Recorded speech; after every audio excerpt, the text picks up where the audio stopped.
তোমার যন্ত্রণায় অতিষ্ঠ হয়ে গেলাম। তুমি কি ঝগড়া ছাড়া থাকতে পারো না? আচ্ছা কথা দিলাম এই মাসে আমি তোমার সাথে ঝগড়া কম করব। যাক, অবশেষে মহারানী বুঝতে পারলো যে এটা ভালোবাসার মাস। আরে কিসের ভালোবাসার মাস, এটা তো 28 দিনের মাস তাই।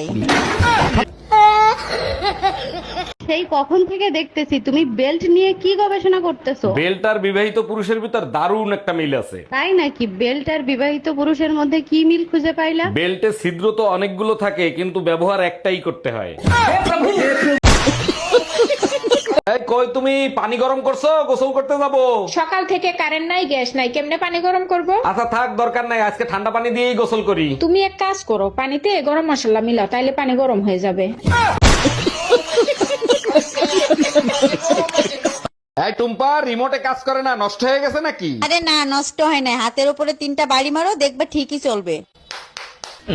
হ্যাঁ এইবার ঠিক আছে, তোমার মাথায় বুদ্ধি আছে। রিমোটটাও তোমার মতো, মার না খাইলে কাজ করে না। আমি ডিপ্রেশনে যাচ্ছি।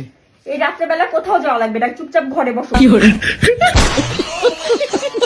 হ্যাঁ গো, কি?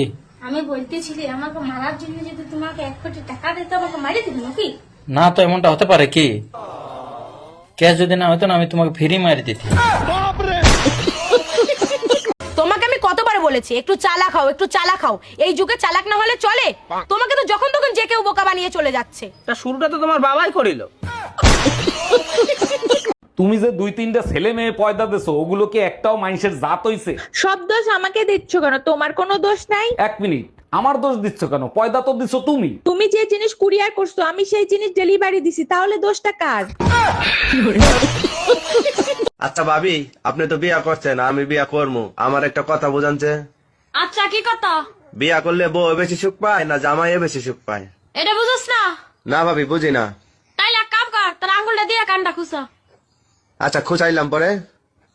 কেন আরাম পেলে বেশি, তোর আঙ্গুলটা না কানটা? আরাম তো কান্ডাই পাইল। তাইলে এবার বুঝল। বৌদি দাদা কোথায়? সে তো বাইরে চলে গেছে, 1 সপ্তাহ আসবে না। আমার টাকা কে দেবো তাহলে? কত টাকা? 500 টাকা।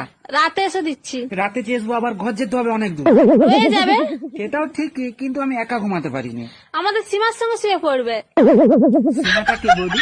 আমাদের ঘরে কুকুর। কি রে, কি হয়েছে তোর? শরীর খারাপ? আর বলিস না, মাথার থেকে পাও পর্যন্ত সব জায়গা ফুলে ফুলে উঠছে। ডাক্তার দেখাইয়া টেস্ট কর। সব ধরনের টেস্ট করছি, কোনো টেস্টে কিছু ধরা পড়ে নাই। তাইলে তুই এক কাজ কর, পোস্টমর্টম করে দেখ। তোমাদের মেয়ে ছেলেদের বাজে একটা স্বভাব আছে। একদম বাজে কথা বলবা না। কি বাজে স্বভাব দেখছো তুমি? তোমার শাড়ি তোমার মাকে পরতে দিছো কেন? আমার শাড়ি মা পড়ছে, তাতে কি এমন ক্ষতি হয়েছে? মাঝে মাঝে আমি বাইরের থেকে হঠাৎ করে তোমার সাথে কি করি? পিছন থেকে জড়ায় ধরো। এই কি করছো তুমি?